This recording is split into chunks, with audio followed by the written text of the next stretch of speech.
Still যেটা বসানো আছে দুটো আলাদা সাউন্ড করা আছে তো, এটা ব্লক সেটআপ ছিল, ওটা আলাদা করে দেওয়া। ও হাতে তাহলে হাতে নিয়ে বলবে না, হাতে নিয়ে বলতে হবে।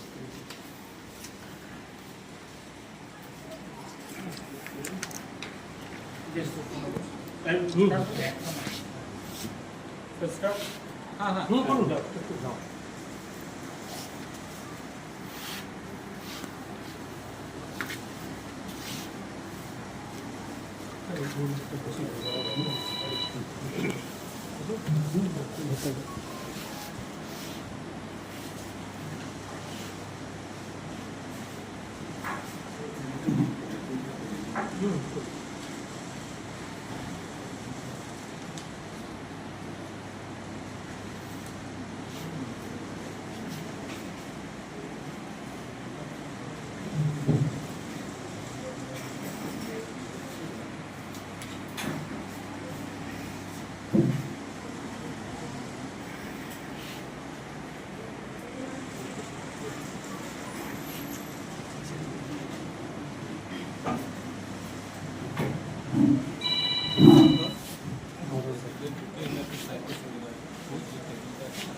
টেবিলটা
আজ 24শে আগস্ট 2026 সোমবার।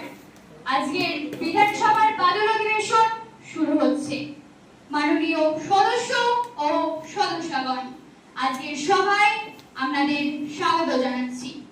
অন্যান্য সভার মতোই আজকের এই স্বল্পকালীন বিধানসভার বাদল অধিবেশনে আপনাদের সকলের সাহায্য ও সহযোগিতা আশা করছি।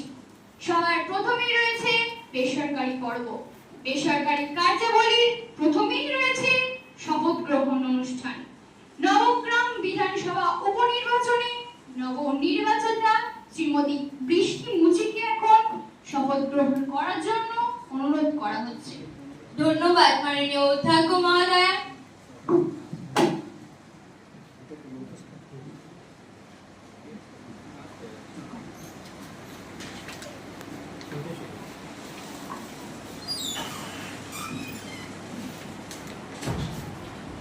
আমি নবগ্রাম বিধানসভা উপনির্বাচন থেকে সদস্যরূপে নির্বাচিত শ্রীমতী বৃষ্টি মুচি ঈশ্বরের নামে শপথ করিতেছি, নিষ্ঠার সহিত প্রতিজ্ঞা করিতেছি যে আমি বিধি দ্বারা প্রতিষ্ঠিত ভারতের সংবিধানের প্রতি প্রকৃত বিশ্বাস ও আনুগত্য পোষণ করিব। আমি ভারতের সার্বভৌমত্ব ও সংহতির রক্ষা করিয়া চলিব এবং যে কর্তব্যভার আমি গ্রহণ করিতে চলিয়াছি তাহা বিশ্বস্তভাবে নির্বাহ করিব।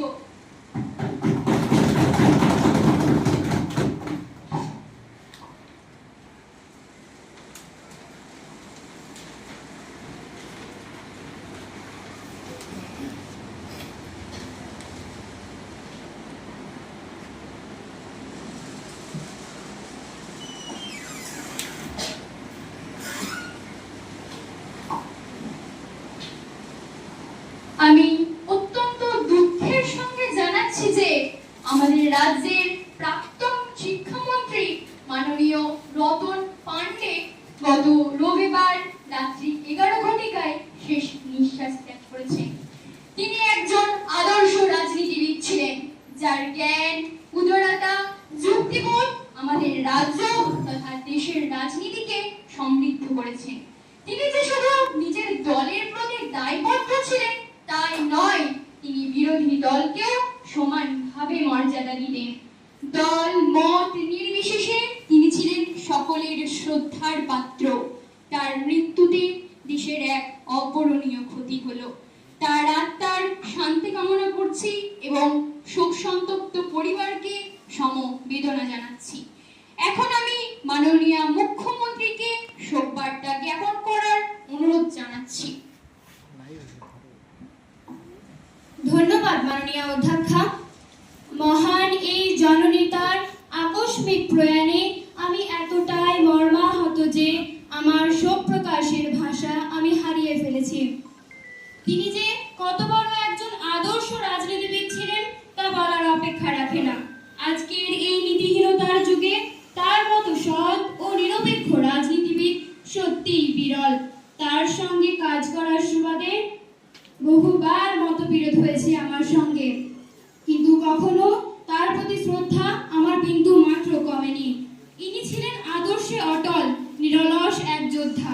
তিনি পর 5 বার বিধানসভা থেকে নির্বাচিত হয়েছেন।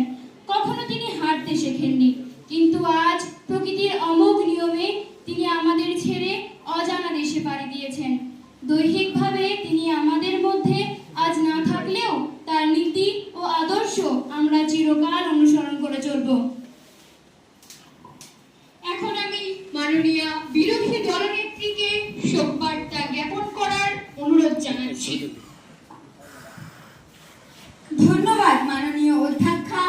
আমাদের প্রয়াত মন্ত্রী সত্যি একজন উচ্চ আদর্শের ব্যক্তি ছিলেন, একথা সকলেই স্বীকার করে।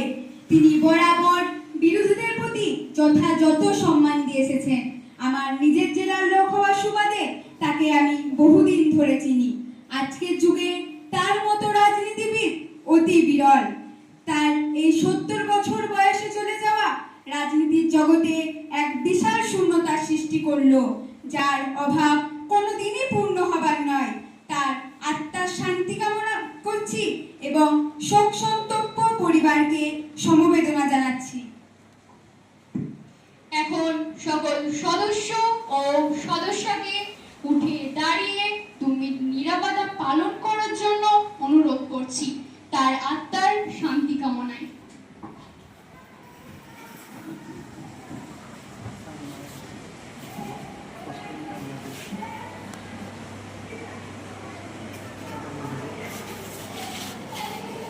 ধন্যবাদ মাননীয় সদস্য ও সদস্যগণ। সচিব মহাশয়া শোক সন্তপ্ত পরিবারকে শোকবার্তা পাঠিয়ে দেওয়ার ব্যবস্থা করবেন। হ্যাঁ মহাশয়া, আজই পাঠিয়ে দেব। এবার শুরু হচ্ছে প্রশ্নোত্তর পর্ব। দপ্তরের নাম শিক্ষা, প্রাথমিক ও মাধ্যমিক। তারিখ 24/8/2026 বুধবার।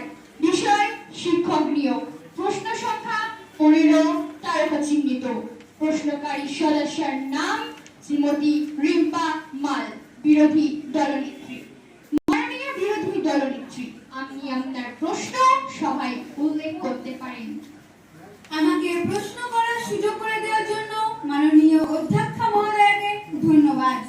আজ আমি যে বিষয়ে প্রশ্ন উত্থাপন করতে চলেছি তা বাংলার জন্য অত্যন্ত গুরুত্বপূর্ণ। আপনারা সকলেই জানেন যে রাজ্যের শিক্ষা ব্যবস্থায় এক ঘোর অরাজকতা সৃষ্টি হয়েছে এবং এর জন্য সম্পূর্ণভাবে দায়ী আজকের এই অপদার্থ সরকার। দীর্ঘদিন ধরে প্রাথমিক ও মাধ্যমিক স্কুলগুলোতে কোনো নিয়োগ হয়নি, যার ফলে বহু স্কুলের শিক্ষা ব্যবস্থা ভেঙে পড়েছে।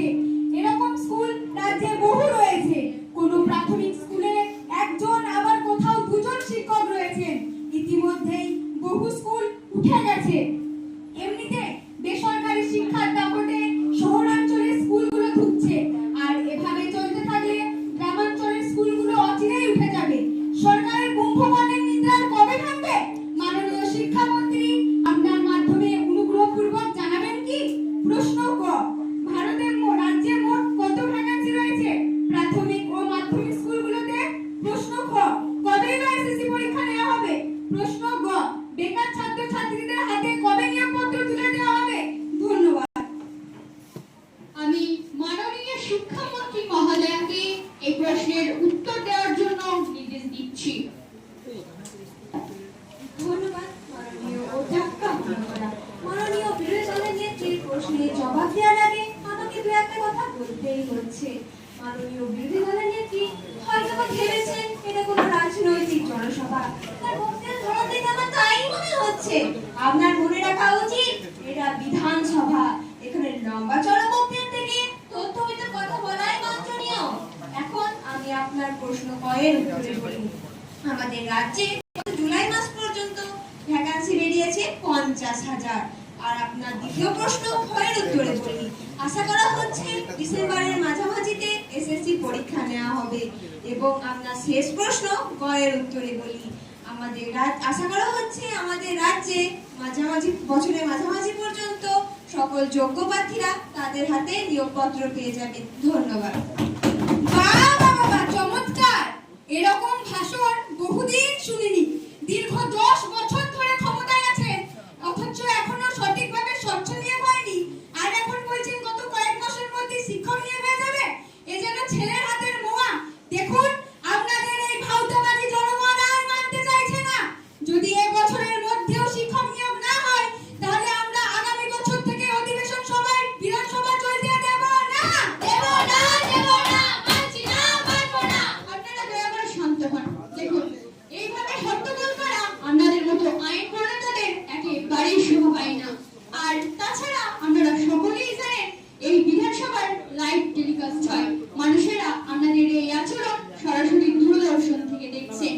রাজ্য তথা দেশের জন্য আপনাদের এরকম আচরণ মোটেও কাঙ্ক্ষিত নয়। আমরা দুঃখিত মহাশয়া। ঠিক আছে, আপনারা বসুন।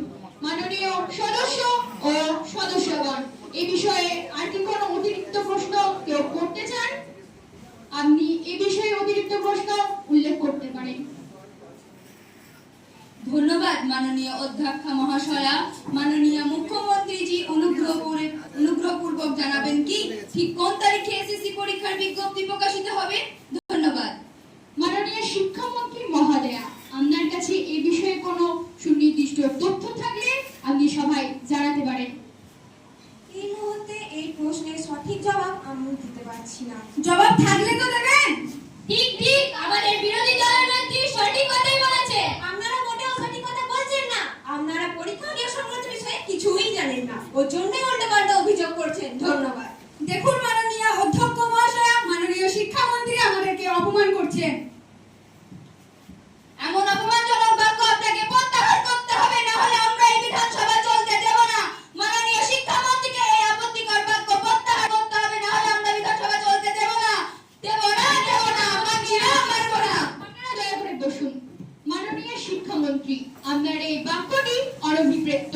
এই বাক্যটি আপনারা কিছুই জানেন না প্রত্যাহার করতে নির্দেশ দেওয়া হচ্ছে এবং বিধানসভার রেকর্ড থেকেও এই বাক্যটি বাদ দিতে আমি নির্দেশ দিচ্ছি।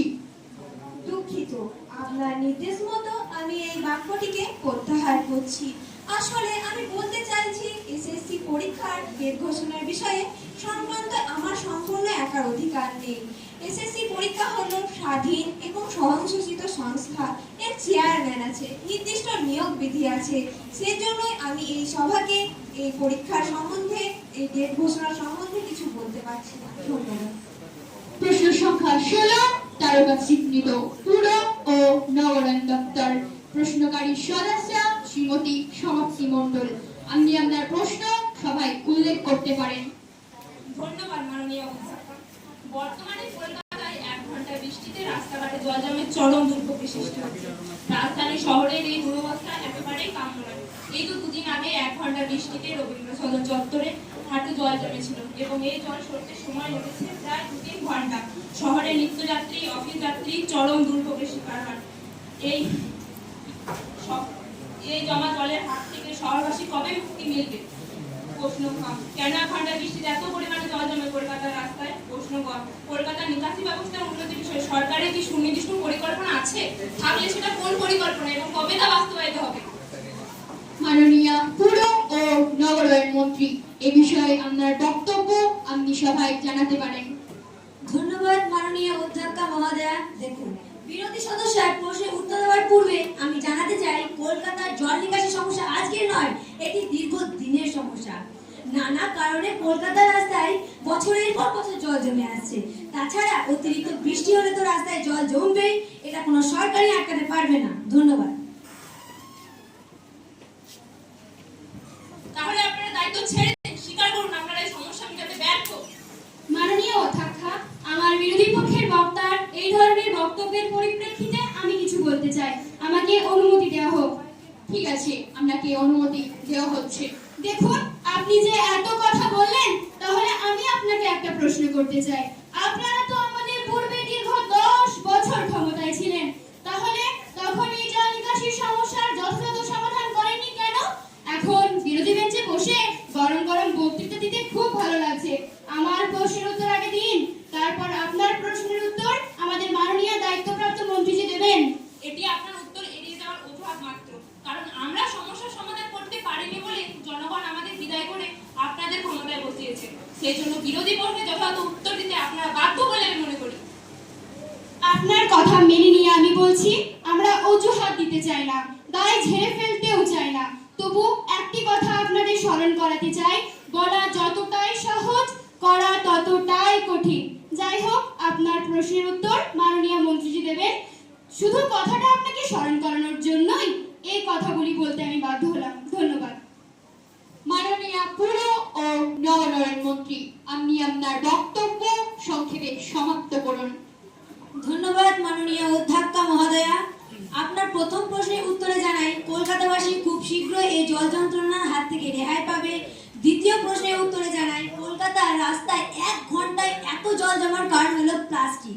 যত্রতত্র প্লাস্টিক, প্লাস্টিকের প্যাকেট, প্লাস্টিকের কৌটো ইত্যাদি জমা হয়ে নিকাশি নালাকে সম্পূর্ণ বন্ধ করে দিচ্ছে, যার ফলে জল যাওয়ার রাস্তা পাচ্ছে না। তাছাড়া আবর্জনা, ময়লা, দীর্ঘদিনের পুরনো ড্রেনেজ ব্যবস্থা এর জন্য দায়ী।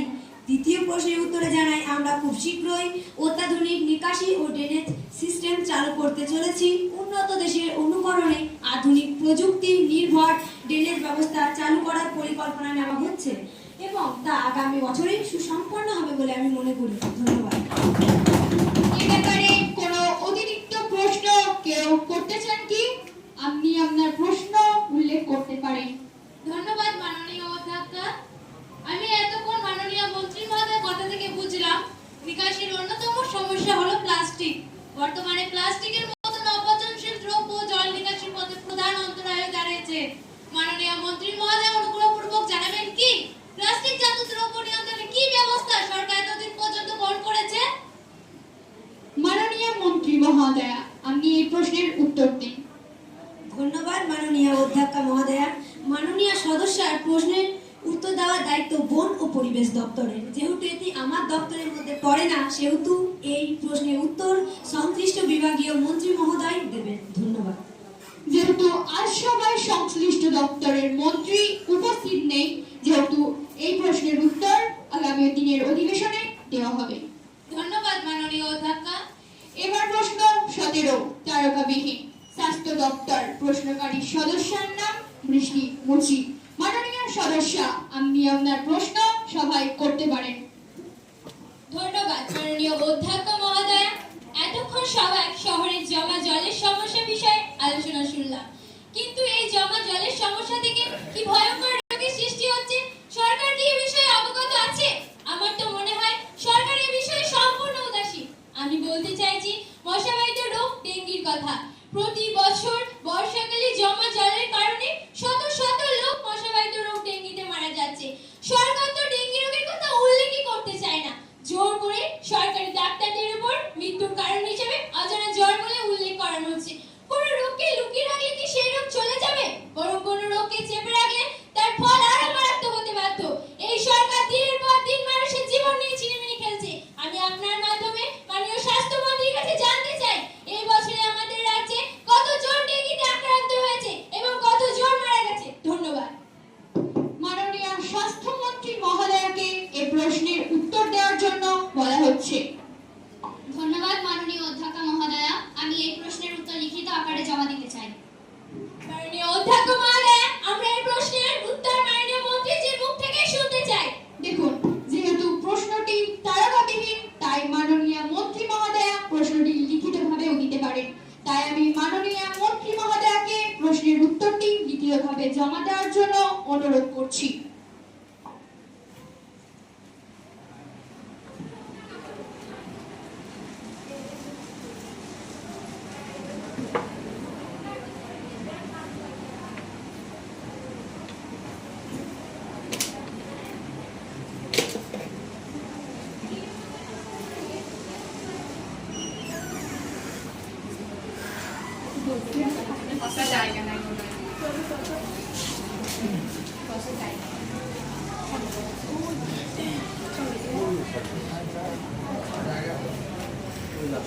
প্রশ্নোত্তর পর্ব আজকের অধিবেশনে এখানেই শেষ হলো।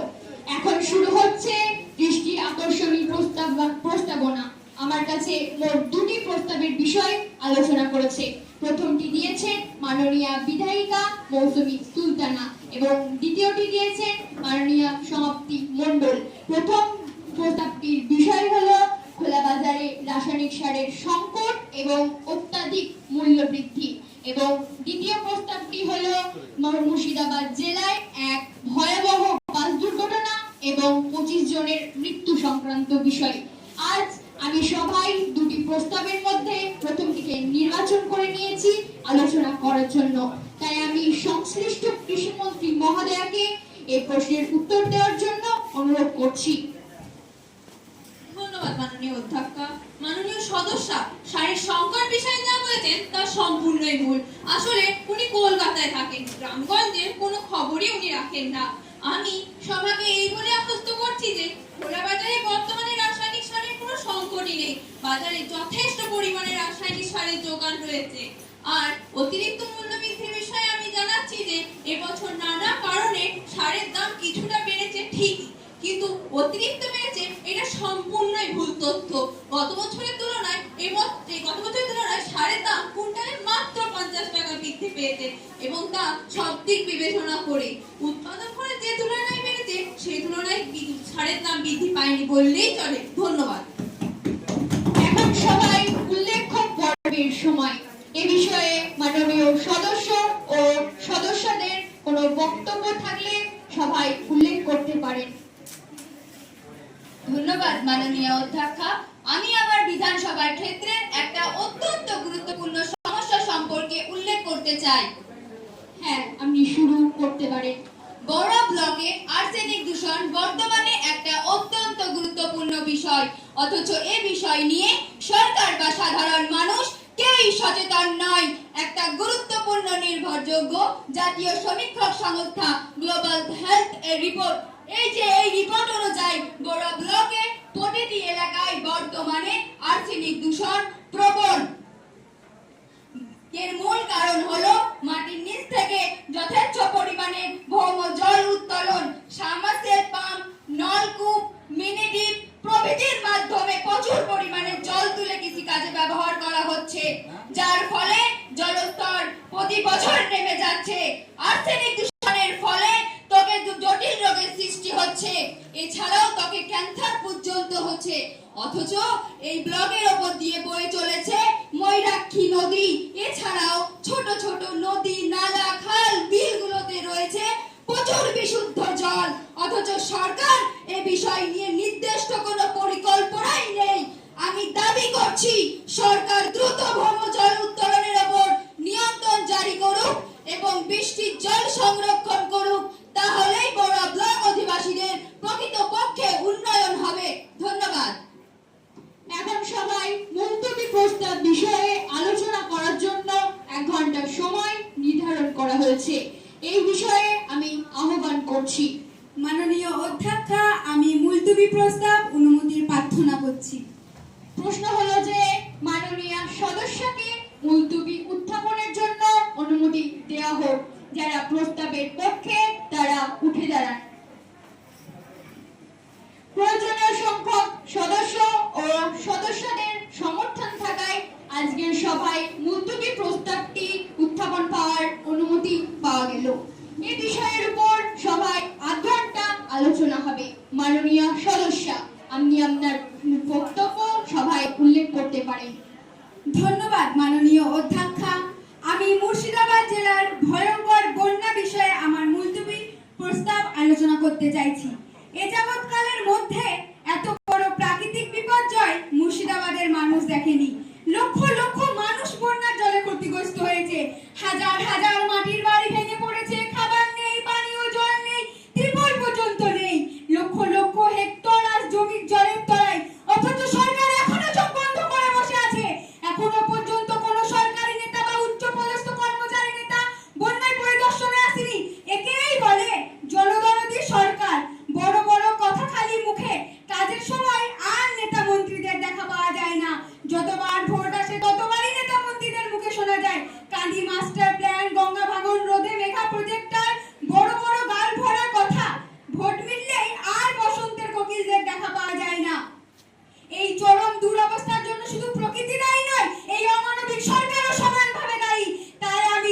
চাচ্ছি মাননীয় শিক্ষামন্ত্রী আপনি এই প্রশ্নের উত্তর বিবৃতি করুন।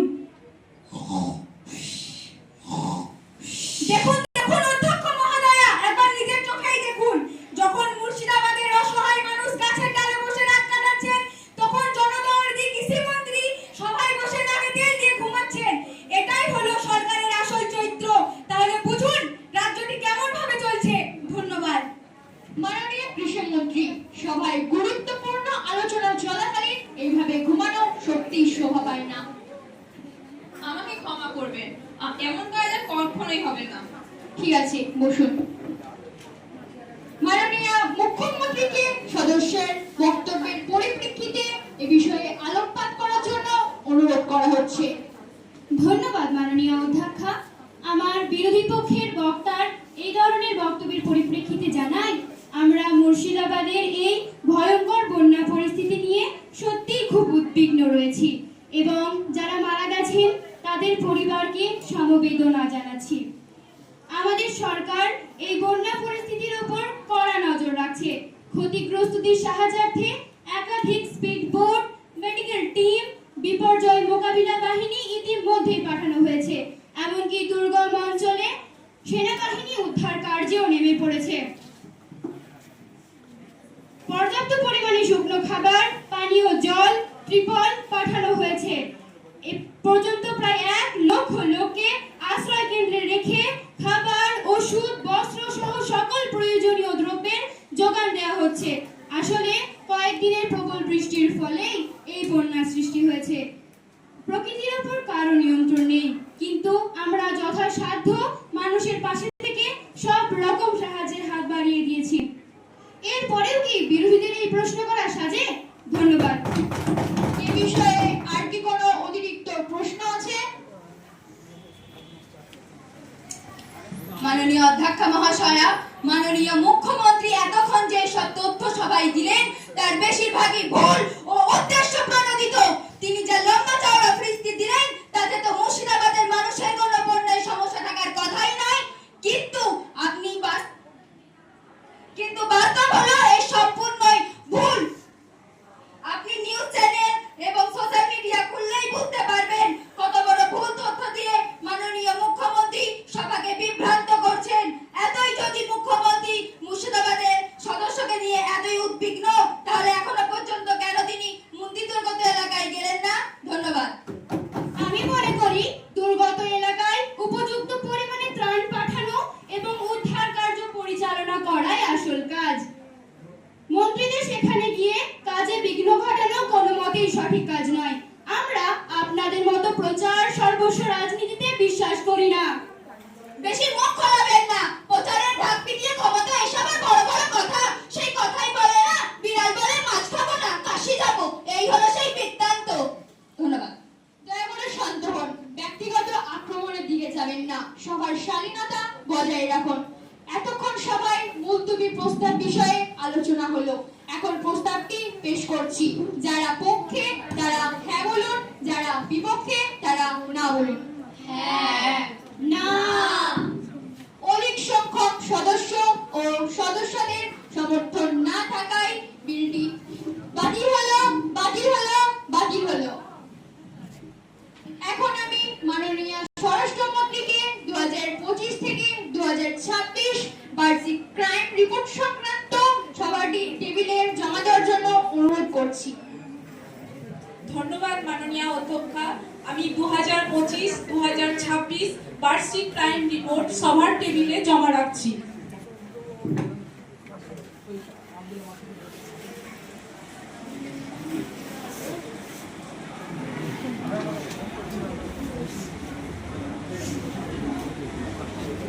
এখন বেসরকারি কার্যাবলী শেষ হলো, সরকারি কার্যাবলী শুরু করার সময়।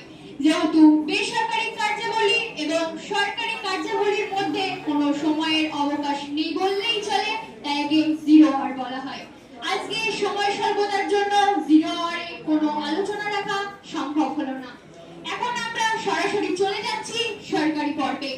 প্রথমেই মাননীয় স্বরাষ্ট্রমন্ত্রীকে বিল উত্থাপনের জন্য সভার অনুমতি প্রার্থনা করতে অনুরোধ করা হচ্ছে। আমি দলত্যাগ বিরোধী বিল 2026 2026 সভায় উত্থাপনের জন্য অনুমতি প্রার্থনা করছি। আপনি বিবেচনার জন্য বিলটি সভায় পেশ করতে পারেন। আমি শ্রীমতী মেম দাস দলত্যাগ বিরোধী বিল 2026 সভায় বিবেচনার জন্য পেশ করছি।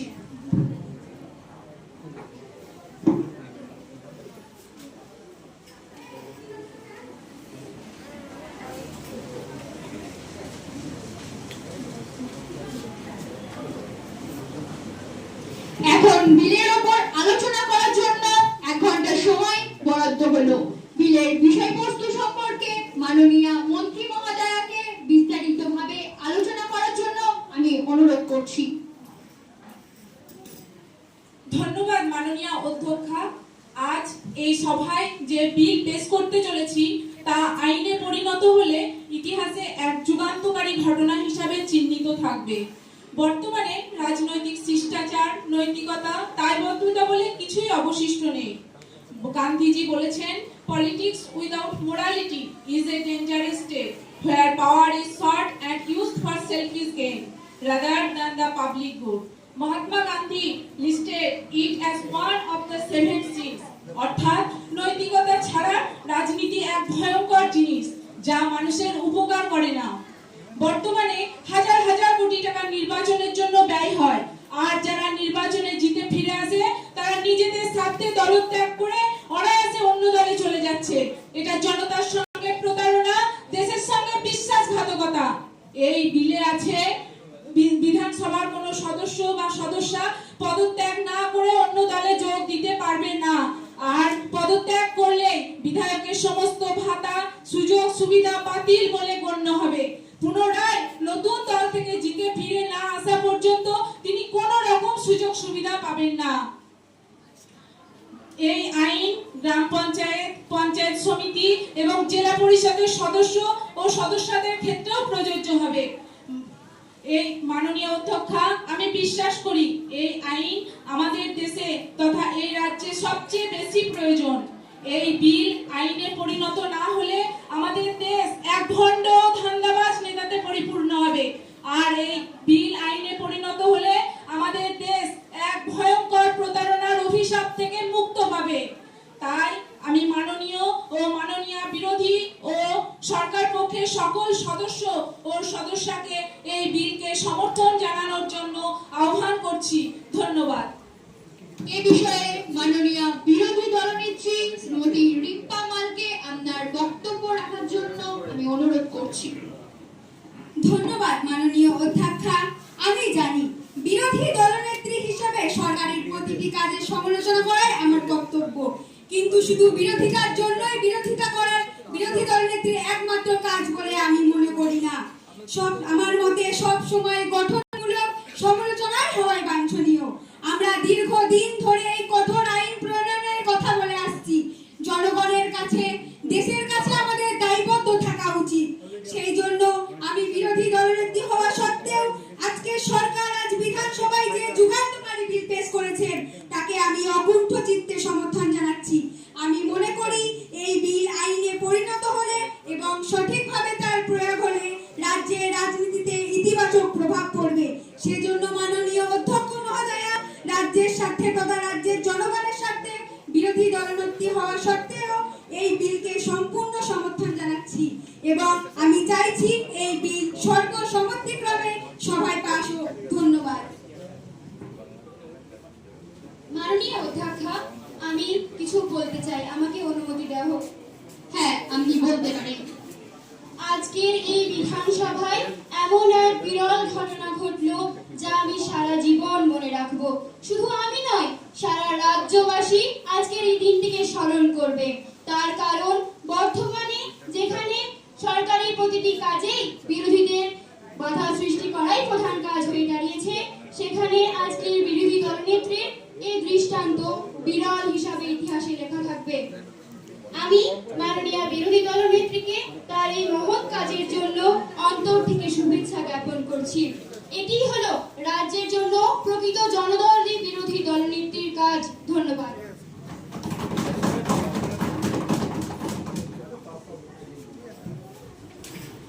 যেহেতু বিলটির উপর সভায় কোনো অভিযোগ জমা হয়নি বা কোনো বিরোধিতা হয়নি, সেহেতু বিলটিকে অবিকৃতভাবে গ্রহণ করা হোক। দলত্যাগ বিরোধী বিল 2026 সর্বসম্মতভাবে পাশ হলো। মাননীয় সচিব বিলটিকে রাজ্যপাল মহোদয়ের কাছে পাঠিয়ে দেবেন। হ্যাঁ মহাশয়া, পাঠিয়ে দেব। সকল মাননীয় সদস্য ও সদস্যগণ, আজকে আপনাদের এখানে ধন্যবাদ জানাচ্ছি। আজকের মতো বিধানসভা এখানে সমাপ্ত হলো। আচ্ছা আচ্ছা ঠিক আছে আচ্ছা ঠিক আছে